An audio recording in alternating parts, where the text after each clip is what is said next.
পঞ্চম শ্রেণীর শিক্ষার্থীরা, আজকে আমরা তোমাদের গণিত পেজটা হচ্ছে 52 3 নম্বর অঙ্কগুলো সমাধান করব। দেখো, নিচের ভগ্নাংশগুলোকে লঘিষ্ঠ আকারে প্রকাশ করো। তো এখানে 6টা অঙ্ক আছে, খুব ইজি আছে। তো এগুলা কাটাকাটি করতে হবে। তাহলে দেখো, প্রথমটা হচ্ছে 12/6, আমরা কাটতে পারি 6 একে 6, 6 দ্বিগুণে হচ্ছে 12, তাই 2/1, নিচে 2, উপরে হচ্ছে 1, এটা হবে 2/1।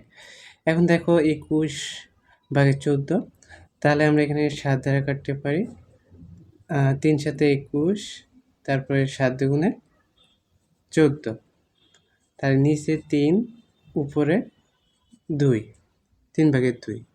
এরপরটা দেখো 30/25, তো আমরা 5 দ্বারা কাটতে পারি, 5 6 30, 5 5 25, তাহলে এখানে হবে 6/5 শেষ। এরপরে 4 নম্বরটা 16 আর 56, হ্যাঁ। তো এখানে আমরা 8 দ্বারা কাটতে পারি, 8 দুগুণে 16, 7 8 56, তাহলে 7/2। এরপরে আর দুইটা দেখো, 5 নম্বরটা 42/35, তো 7 দ্বারা কাটতে পারি, 5 7 35, 6 7 42, তাহলে 6/5, 6/5। এবার দেখো 20 আর এখানে 80, হ্যাঁ। তো আমরা 10 দ্বারা কাটতে পারি, দেখো 10 দুগুণে 20, তারপরে এখানে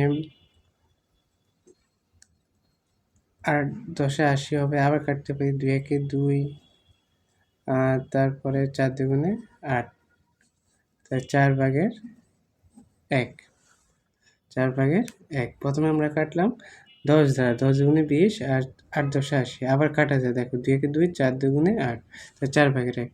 তো আশা করি তোমরা এই 6টা অঙ্ক ভালো করে বুঝতে পেরেছো। লঘিষ্ঠ আকারে প্রকাশ পরীক্ষায় আসবে, প্রত্যেকগুলো শিখতে হবে। ধন্যবাদ সবাইকে, আল্লাহ হাফেজ।